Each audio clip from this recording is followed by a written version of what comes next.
silakan dipimpin untuk berdoa. Baiklah kawan-kawan, sebelum kita mulai pelajaran hari ini, doa mulai.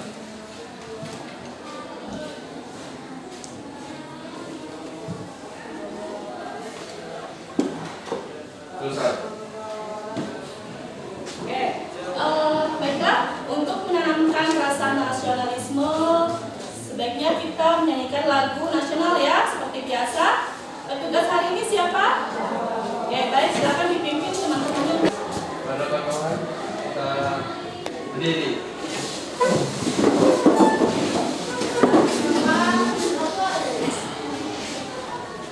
Majulah, majulah, majulah.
Abdul Malik, Aisyah Amalia, Al Aziz Wahyudi, Alce Belinda, Alia Nesa,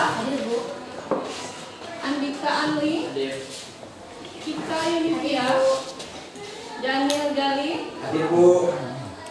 Destriana, Dian Eka. Sebelum kita mulai, kita periksa dulu meja dan lacinya. Ada sampah nggak di dalam lacinya? Nggak ada. Kalau yang ada sampah, silakan dibuang dulu. Punya saya ada. Sudah bersih semua? Sudah. Kalau sudah bersih, berarti kita bisa mulai belajar ya. Oke. Ada yang masih ingat materi kita minggu lalu? Sistem gerak. Ya. Oke, coba Royan. Apa saja yang berperan ketika kita bergerak? Otot dan tulang. Ya, betul sekali. Ya. Oke, bagus ya. Jadi ketika tubuh kita bergerak itu ada dua organ yang berperan, yaitu otot dan tulang. Nah, bagaimana sih kok bisa otot dan tulang itu bergerak? Karena adanya energi. Karena adanya energi. Ya, betul sekali. Nah, energi itu asalnya dari mana? Dari makanan yang kita makan. Dari makanan yang kita makan. Ya, pinter betul ya. Berarti semuanya masih ingat materi kita minggu lalu. Oke, baiklah. Sekarang Ibu akan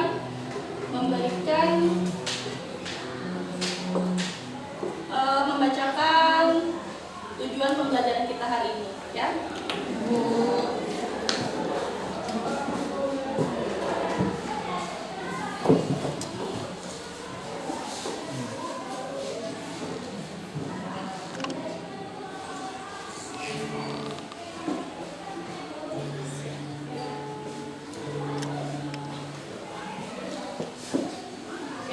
Jadi tujuan pembelajaran kita hari ini adalah yang pertama, setelah peserta didik dan guru mengamati video pembelajaran transfusi darah melalui media slide presentasi PowerPoint, peserta didik dapat menjelaskan komponen darah dan fungsi darah dengan baik.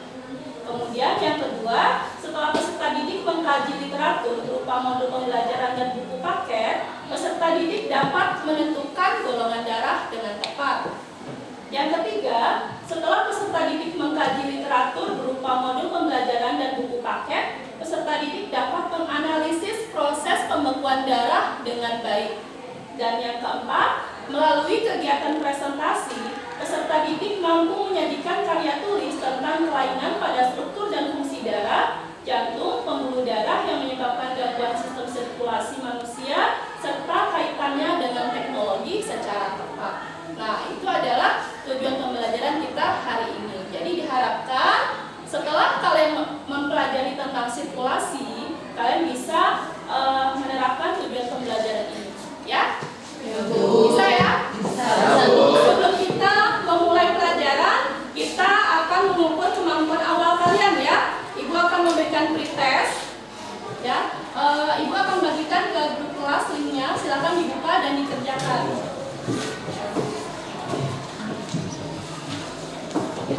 Oke, sudah Ibu bagikan. Silakan kalian kerjakan.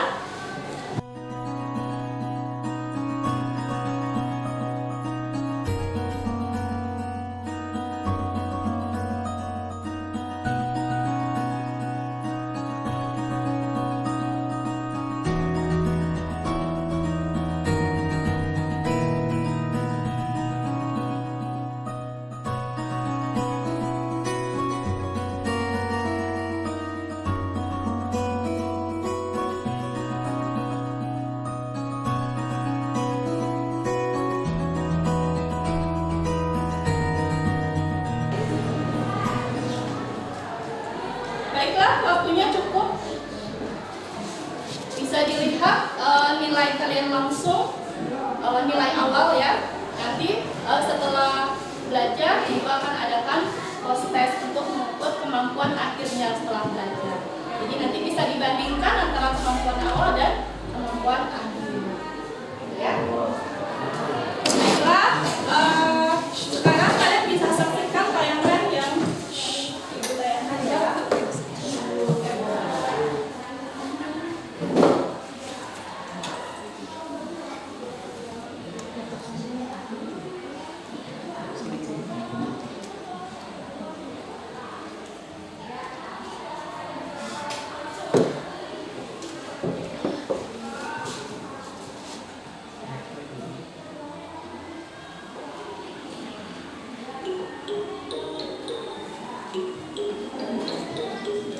Reaksi transfusi darah adalah kondisi komplikasi dari transfusi darah berupa respon imun terhadap sel darah transfusi. Selain itu juga bisa berupa respon non-imun sebagai akibat dari kelebihan beban sirkulasi, siderosis, transfusi, atau penularan infeksi. Sebelum lebih jauh membahas soal reaksi transfusi darah, mari kenali apa itu transfusi darah. Transfusi darah merupakan suatu proses penyaluran darah satu orang ke orang lain ke dalam sistem peredaran darah orang tersebut. Biasanya transfusi darah dilakukan untuk orang yang kehilangan banyak darah karena operasi, trauma, atau kelainan penyakit lain. Sebelum melakukan transfusi darah, biasanya akan dilakukan pengecekan golongan darah, uji resus, dan uji silang antara pendonor dan darah pasien. Hal ini sangat perlu untuk dilakukan demi menghindari terjadinya reaksi transfusi darah. Lalu apa gejala terjadinya reaksi transfusi darah? Dikutip dari Tribunnews.com Selasa 20 Juli 2021, dokter spesialis penyakit dalam Lukianti Sukrisman menyebutkan beberapa gejala reaksi transfusi darah. Dalam tingkat ringan, reaksi transfusi darah berupa gatal-gatal hingga demam. Selain itu, reaksi lain yang bisa timbul antara lain napas pendek, nyeri, berdebar-debar, menggigil, dan tekanan darah menurun. Bila hal itu terjadi, maka dibutuhkan pengawasan. Biasanya gejala awal berupa gatal-gatal bisa menjadi reaksi transfusi darah yang lebih berat atau fatal. Sehingga jika sudah muncul gejala awal, transfusi darah akan dihentikan diperhatikan dan dilakukan observasi.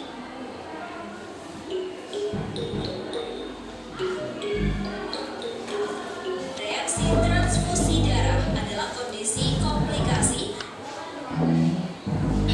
Oke, sudah disaksikan tayangan tadi. Nah, dari video tadi apa yang kalian lihat? Transfusi darah. Transfusi darah. Nah, sekarang boleh kalian pikirkan masalah apa yang terkandung di dalam video tadi. Misalnya, kalau transfusi itu apa sih yang disalurkan? Kemudian apakah semua orang bisa mentransfusikan darahnya kepada orang lain? Kemudian darah itu warnanya apa? Nah, kemudian apa saja kandungan atau komponen yang ada di dalam darah? Nah, boleh kalian pikirkan masing-masing, ya. Oke, setelah Ibu memberikan masalah-masalah tadi, boleh kalian bergabung dengan kelompok kalian masing-masing untuk mendiskusikan masalah yang ada pada video tersebut, ya, seperti yang Ibu jelaskan tadi, ya. Boleh bergabung dengan kelompok yang sudah Ibu bagi kemarin, ya. Oke, silakan. Baiklah, setelah kalian bergabung dengan kelompok masing-masing, masing-masing perwakilan kelompok boleh mengambil LKPD-nya ke depan. Perwakilan kelompok. Kelompok 1, kelompok 2, kelompok 3, kelompok 4, kelompok 5.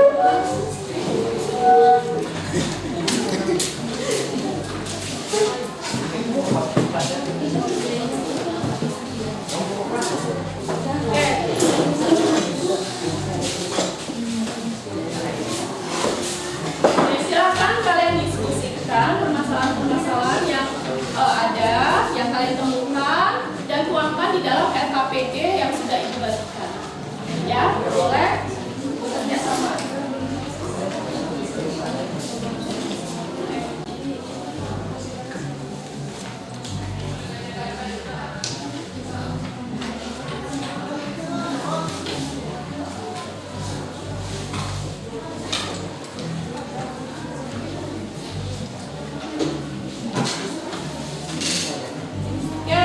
Sambil kalian mengerjakan, sebelum kalian mengerjakan, boleh kalian saksikan tayangan ini ya.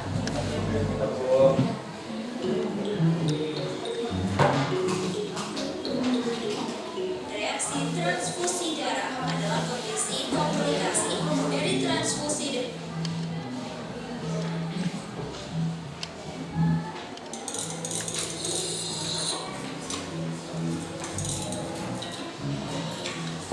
Oke, saksikan dulu video yang kita.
Proses perubahan ini akan memakan waktu yang lebih lama dan akhirnya protein yang dihasilkan akan mengubah fibrinogen, yaitu protein yang larut dalam plasma darah, menjadi benang-benang fibrin dan kemudian akan membentuk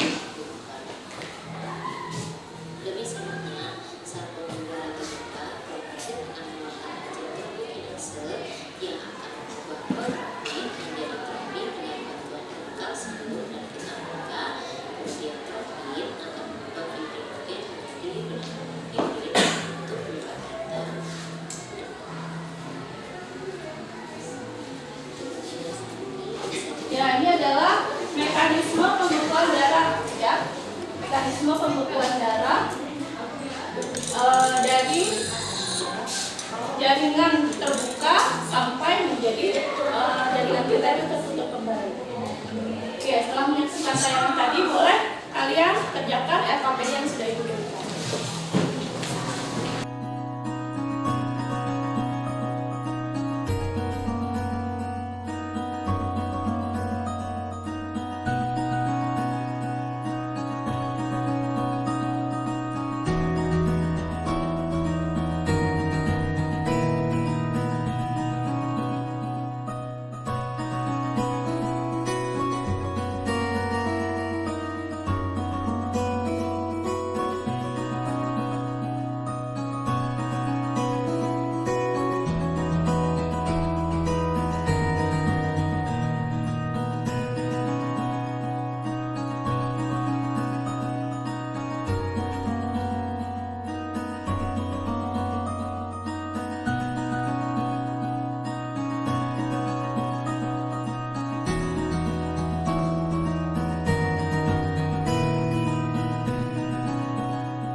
Sudah ya?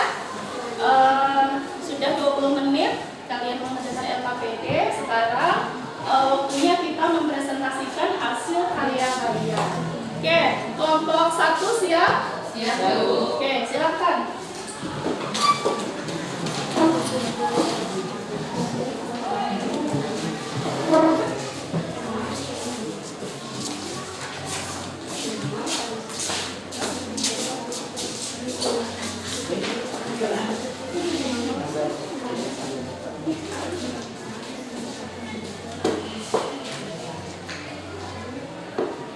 Sebelumnya, Assalamualaikum warahmatullahi wabarakatuh.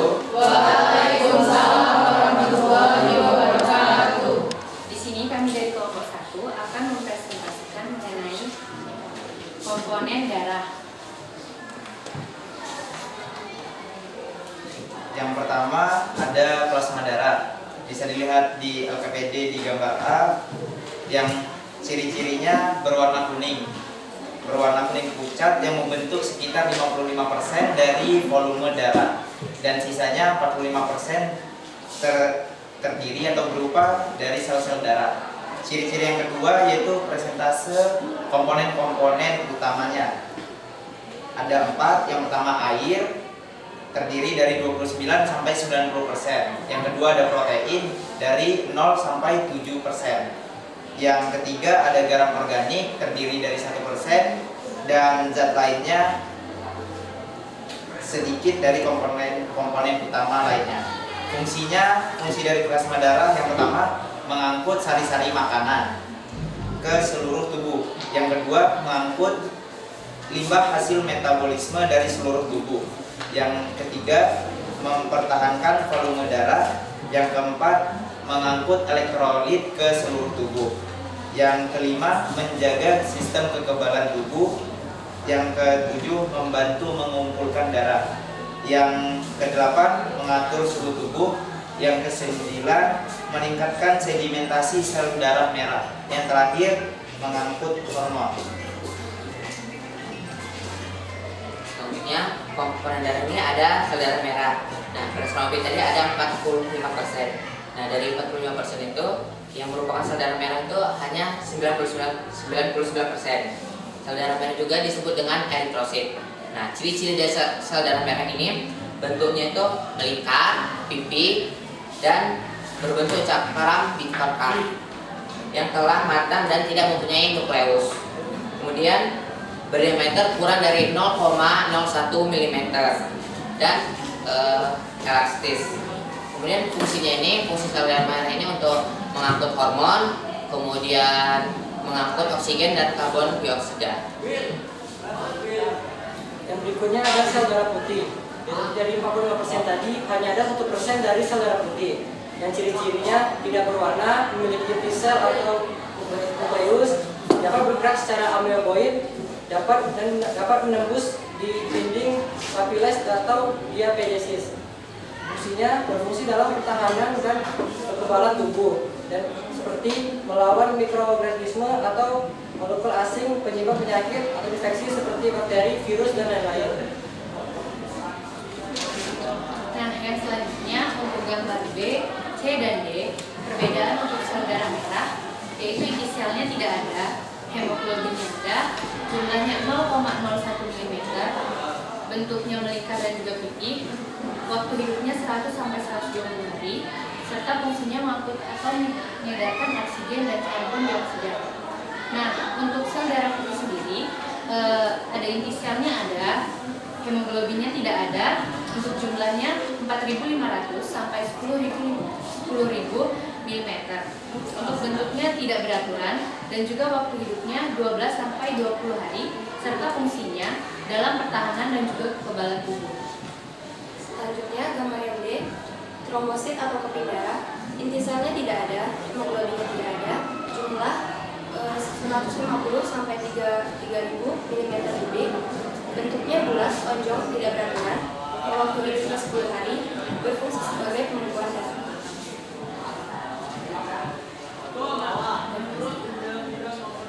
Sekian dari presentasi kami. Jika ada yang kurang jelas, boleh ditanyakan.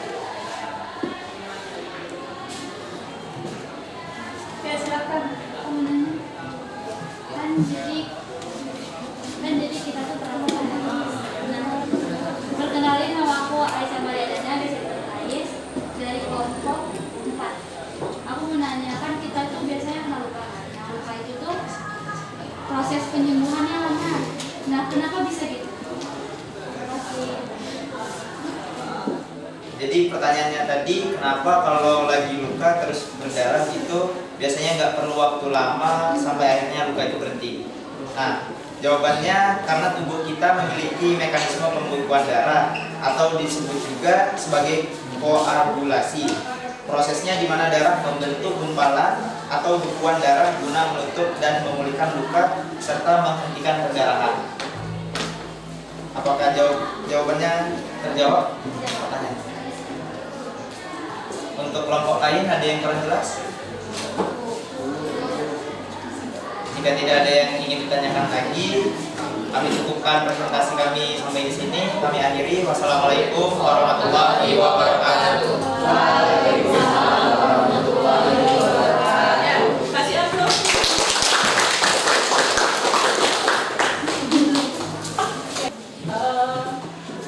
Ibu kasih penguatan sedikit.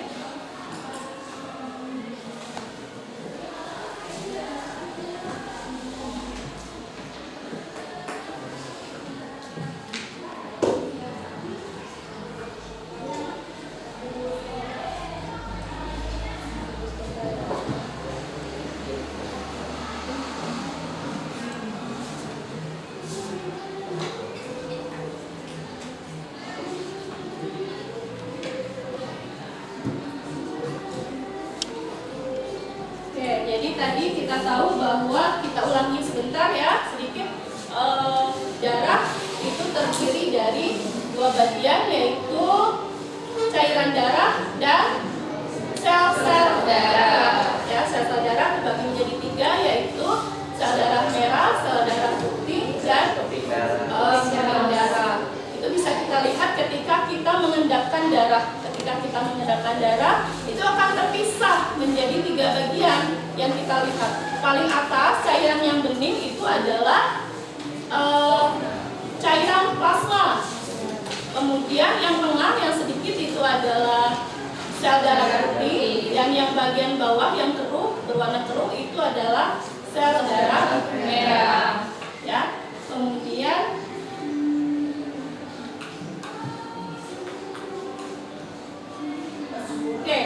tadi ada yang belum sempat kita bahas yaitu golongan darah sistem resus.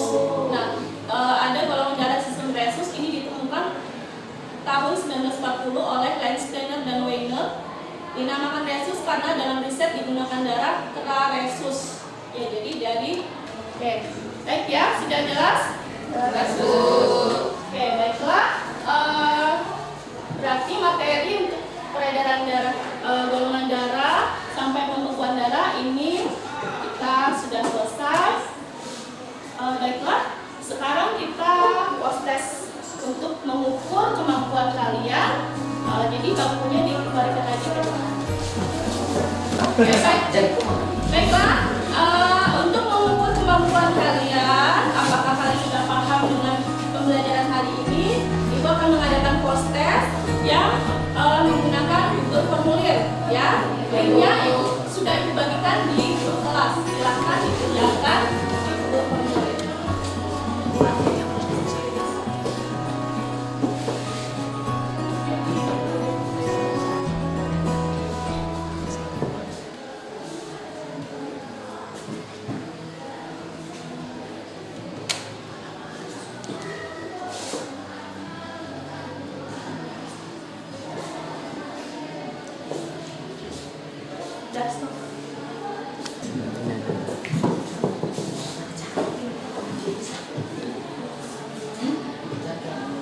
Baiklah, sudah selesai semua ya? Sudah, Bu. Oke, bisa kalian lihat nilai kalian berapa di situ? Apakah sudah baik nilainya? Hebat ya. Oke, jadi untuk hari ini Ibu mengucapkan selamat kepada kelompok terbaik, yaitu kelompok yang tercepat mengerjakan LKPD, yaitu kelompok 1. Kemudian kelompok yang paling baik presentasinya adalah kelompok 2.